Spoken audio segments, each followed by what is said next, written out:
ROI channel, the channel that's obsessed with the art and science of return on investment. And very busy time for me at the moment, going through reading a lot of quarterly reports, 6s and 10Qs, depending on whether you're looking at a US domiciled or foreign company. And today we're going to go through a position in the eToro portfolio, whose weighting I have since bumped up quite a bit. It is the cash flow machine, Arch Resources. I've spoken about this in the past. We're going to go through quarterly results. I'll give some commentary and give a brief updating as to the valuation using a few different methods. And it'll be a fairly informal, but hopefully entertaining video today, guys. As always, it's not advice, just my opinion. See the disclaimer. I'm not a financial advisor, not familiar with your circumstances. So please just understand this is my opinion. This is what I'm doing with my money and the money that I'm in charge of. And today we're talking about something that I own both in the eToro portfolio that's publicly accessible and also outside in Crassus arbitrage portfolio via different derivatives. Okay, very, very interesting times. I'm absolutely loving what I'm seeing with regards to the energy producers. I think I'm going to be vindicated in terms of the selection, both in the eToro portfolio. I'm already seeing that in the ARB fund. So I can't wait to just keep seeing these cash flow numbers roll in. So let's give a very brief recap. Arch Resources, basically coal miner, okay, coal producer. What we have seen is what I've been stomping the ground about for the last 2 years in terms of energy crises and fuel transition or planned transition that's simply not working. And so we have seen the biggest landlord in Germany write to the German government asking for permission to reduce the thermostat, or lower the thermostat, and essentially reduce the heating to their residents. That is because gas prices have gone insane, and with Nord Stream 1 operating at somewhere between 40, some people say 20%, coming into the end of the year, which is wintertime in the Northern Hemisphere, we have this perfect storm. We have less or almost no availability of gas. We have sky high oil, gas, and coal prices, for which companies such as Arch Resources are printing cash. Right at the time, we're at the end of October, the SPR, okay, the Strategic Petroleum Reserve, will have to stop its sales of petroleum coming onto the market, crude oil coming onto the market, which really hasn't dented the price of oil that much at all. I mean, some of the energy companies we've been holding have been smacked, but the price of oil is back over $100 WTI, okay? I'm going to talk about oil in a separate video. Today, we're talking about Arch, and I don't want to talk for too long, so let's get into it. Quarterly report. Lovely viewing. Candy for your eyes if you are a cash flow investor in Arch Resources. I will go through and pick what I deem to be the most pertinent points, and we'll have a bit of a discussion. I'll give my updated valuation and we'll go from there. So quarterly EBITDA for 60 million in the second quarter, okay, and that it takes into account some hedging that they had. So two reasons I expect now, with them basically being mainly, not mainly unhedged, but hedged at good prices or price committed, which we'll see in a minute, and the opportunity to really get some right tail exposure to sky high coal prices, combined with the winter being in the Northern Hemisphere. We're going to see this company continue to print cash.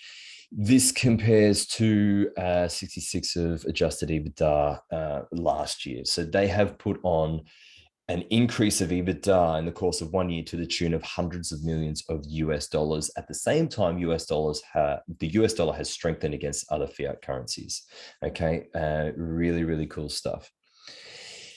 Record net income, record margins, reduced indebtedness. The company now has a negative net debt, meaning it has no more debt, has a positive cash flow, positive cash position on the balance sheet to the tune of basically 95 million. This also doesn't take into account the 138 million in the company's receivables. So that's sales invoice that they haven't received yet. So the company is looking really, really strong. They may end up over the next few months with a net cash position into the hundreds of millions of dollars.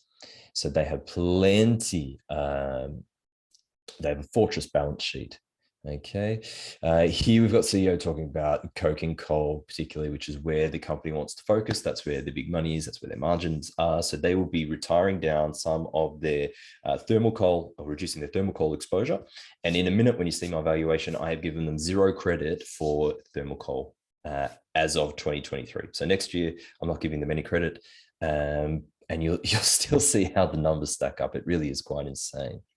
Okay, so based on the continuing strength in operating performance and keeping with the company's recently adopted capital return formula, the board has declared total quarterly dividend, which works out to be $6 per share. Okay, now that's not even all of their cash flow. Okay, that's half of their discretionary cash flow, as you'll see here, which is equivalent to 50% of Arch's second quarter discretionary cash flow, meaning they've got another $6 per share that they're earning that they could give back to us should they choose, and they are going to do that, but the manner in which they do that is still to be decided. So let's view a little further. Substantial dividend in conjunction with the $8 per share dividend paid in the second quarter is clear indication of the board's ongoing confidence in the company's future outlook and compelling evidence of Arch's significant and expanding cash generation capabilities. So that is free and clear of the capital expenditure needed to continue to sell coal, basically produce it, get it out of the ground, transport it, and make those sales. So it's not as if we might see other pressures start to eat into that, or capex pressures, I should say, eat into that over the next few quarters, that the company is going to decide, instead of giving you your $6, potentially $12 per share worth of shareholder returns, that they're going to take all that and invest in expanding production, buying new mines or new acreage or whatever. That's not what the company's committed to do. Okay, 50% of the prior quarter's discretionary free cash flow will be distributed to us, okay, either as a buyback or a dividend, essentially, or they're going to leave it on the balance sheet. So as you can see, defined as cash flow from operating activities minus CapEx and contributions to the thermal mine reclamation fund. So this is completely free and clear of all their obligations to keep their business running and to retire their old legacy mine sites. Okay, very important that you account for that. The company plans to retain the remaining discretionary cash flow from the prior quarter for use in share buybacks, the repurchase of potentially dilutive securities, special dividends, and or capital preservation. So that's what I was saying before. We're going to get $6 per share for the quarter, but that is only half of the discretionary cash flow. So essentially there's $12 per share of last quarter's free cash flow. Their company policy is that they will give out 50% of the discretionary free cash over the previous quarter and then decide what else to do. Now, essentially, it's not going to matter because all of those things, share buybacks, repurchasing of securities, and dividends can all be considered shareholder returns. So you can essentially calculate your return as, I would be pretty confident as calculating the full $12 per share. Or if you have when you see in a moment, we model out the company's expected free cash flows, we'll expect effectively 100% of that to come back to us. It might not all come back by dividend, and it won't. Some of it will be buybacks. So much the better. It doesn't really matter. They're generating value for the shareholder, and that's what's most important. Okay, rather than squandering it on future production, which will eventually tank the coal price, and we'll be back in a replay of the shale. That's why commodities go in cycles. So second quarter dividend payment, $6 a share. Yep, we've seen that. I don't need to belabor that point. And the company has increased, the board has increased the authorization to repurchase the program up to $500 million. So if we take a look here at the current market cap roughly 2.7 billion as of the closing, the enterprise value 2.6, you're looking at about a fifth. Okay, so the buyback about 20% of the entire float. I mean, just phenomenal. Don't panic. We'll go through that in a moment. All right, liquidity update. All we need to know here is they've got a ton of cash and they're not going to go bankrupt. So I've been through this, but I'm conscious that I always talk too much. So here we go, breaking down production numbers for the quarter. As you can see, the coal sales for coking is the go. Alrighty, and these are the margins that they're getting. Okay, and that's really quite straightforward. Don't think I need to speak about that too much. Legacy. So for legacy thermal, dual objective, driving forward accelerated reclamation plan at its legacy operations, simultaneously harvesting cash from these assets. Okay, but they're going to be focusing much more on coking. So market update. Okay. Coking coal currently being assessed at $249 per metric ton. But let's have a look. If we take so that's extremely conservative. The US are very blessed. They get to pay a lot less for their energy costs overall, as a general rule. Here we've got forecast for coal prices that are looking to be somewhere within the range by 2023 of $400 to over $700 a ton. I mean, that's really quite insane. Now, that's a broad forecast. And so if we go into European futures, so here we're looking at ICE and Rotterdam. If we're looking at it to January next year, you're still expecting to get $318 a ton. Now, currently, spot price, I believe, closed at just over $400, okay, in Australia. So let's take a look. Summary, bottom around 400 per ton in Asia. And as this is all kind of fitting my thesis that when you've had this disruption in supply, and now we have this perfect storm occurring where China may be reopening. I didn't mention that before. We've got Russian exports essentially coming off or expected to come offline completely by the end of the year, at least on the official markets. So there are two more things that I didn't mention. Then you got the SPR release. People are going to need, particularly in Europe, that they're going to be energy starved. Coming into winter, you need to have a source of energy. Now, if you can't get your hands on gas because Nord Stream 1 is down, then the US won't, with Freeport coming back online due to be December, then you're not going to have this supply available from the US. Then you look at gas prices as they are, they're nearly at $300 a barrel oil equivalent in Europe. So you're going to see what you've seen with Germany starting to restart their coal-fired plants, these clowns. And so they're going to have to pay whatever price they can.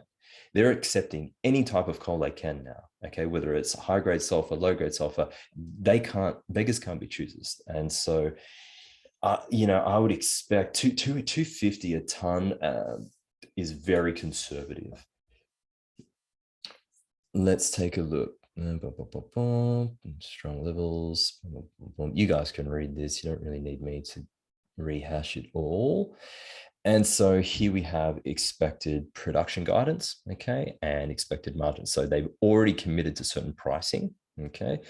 Still going to be printing cash. So you could essentially use these prices and extrapolate them forwards. Or if we come down here, we look at production expectations with their committed pricing. And then in the middle, I have used that 250 number, 249 as their assessed price. And I still think that will be too low. If you add this up using their cash margins, you're going to look at roughly 975 million for the coking segment. And then I have here what their expected production and cash margin will be for thermal. Add these two numbers together, and this is the expected EBIT for 2022. We will see that does fit. I mean, if the EBITDA is going to be, it's a bit less than 500 for the quarter. If you annualize that, we'll call it a bit less than 2 billion for the year. So I think that is a reasonable estimate. And then what I have done here is looked at completely giving them zero credit whatsoever for their thermal segment and retaining the same amount of shares. Okay, so we'll come to that in a moment, and I'll continue to roll through. I'm getting excited.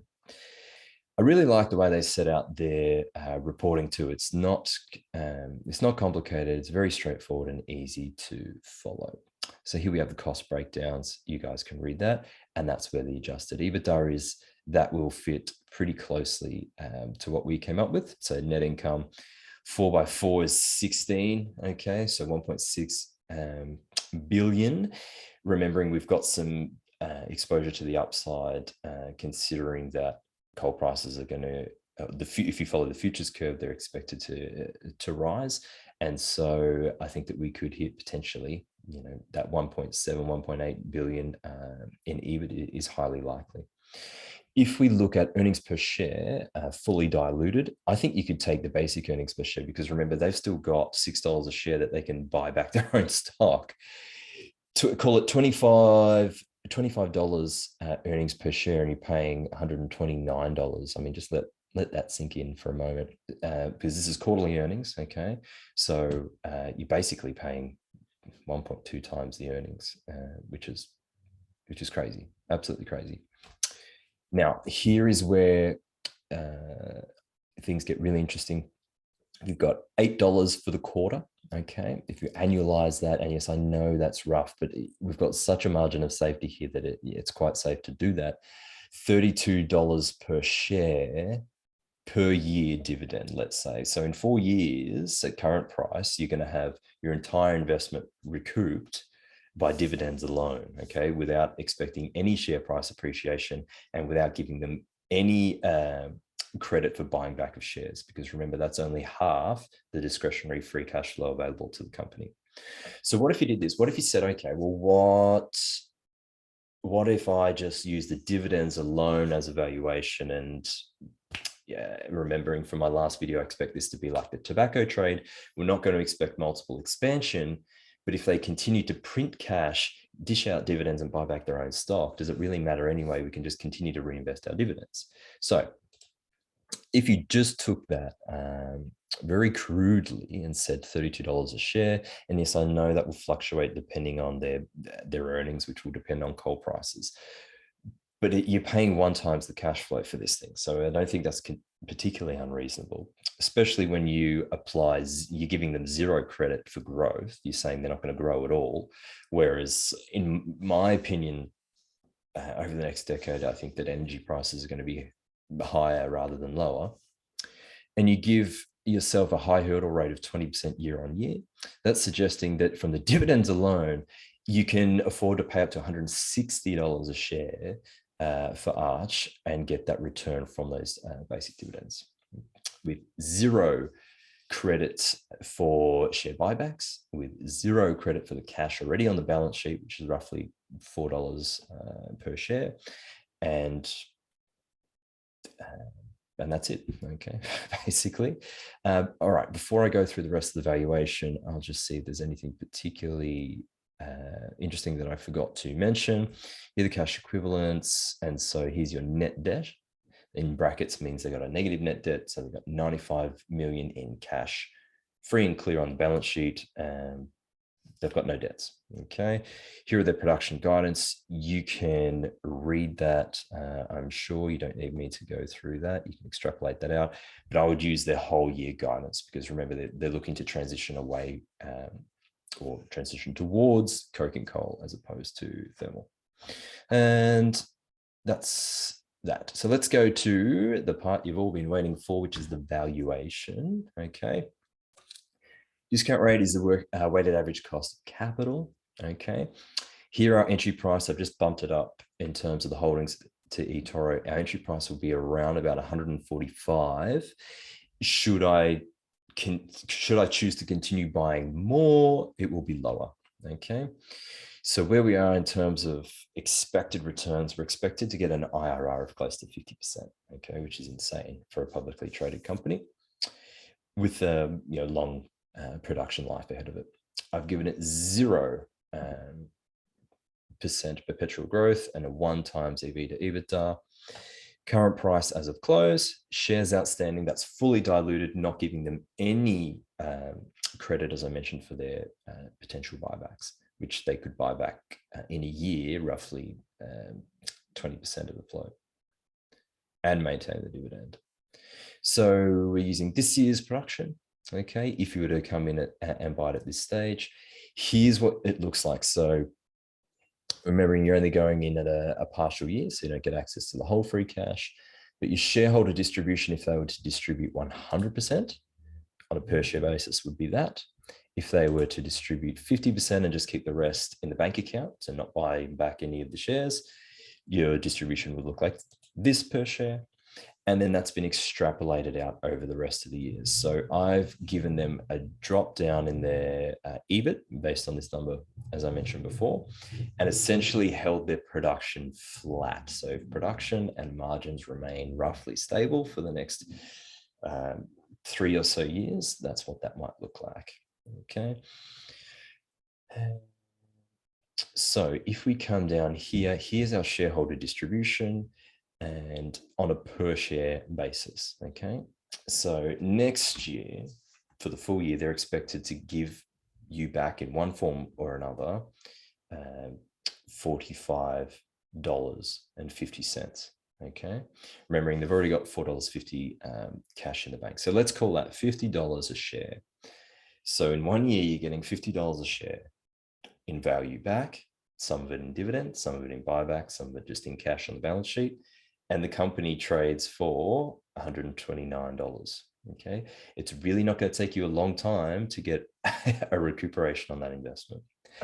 Now, depending on who you listen to, if you were to expect an expansion of the multiple by going from 1 to even just 2 times, what might that do to your intrinsic value? So currently, if all this plays out, and it will never be exactly accurate, this model gives me an intrinsic value of just under $395 a share.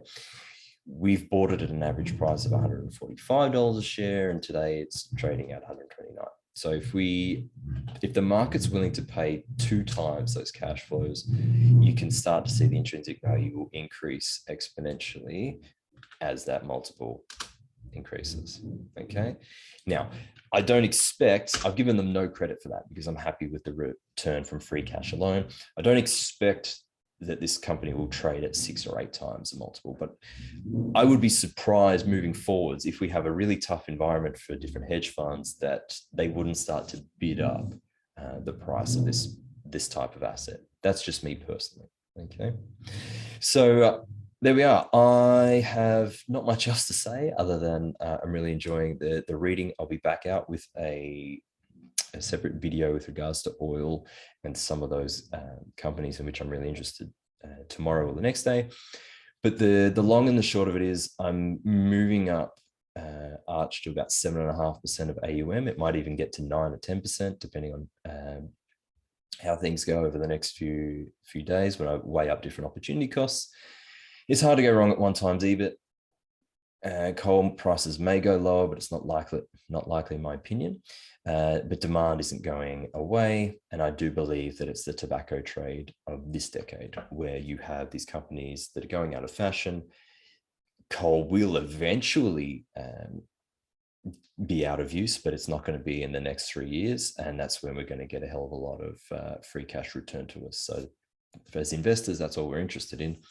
And that is that, guys. So thank you for watching. If you haven't already liked and subscribed, please do so. If you are looking for a value fund on eToro, click on the link below and you can either just add us to a watch list or you can copy funds if you choose and join the other copiers. And disclaimer, of course, none of this is advice, guys. It's just my opinion. It's what I'm doing and what I think. It may not be right. I make no guarantees, and it may not be right for you. So you need to take responsibility for your own actions and seek appropriate professional advice before making your decisions. Having said that, I hope that you enjoyed the video, and I look forward to seeing you in another video shortly. Leave your comments in the question section on YouTube. I've been doing shopping in case you can't tell, and I will do my best to get around to them. Thank you.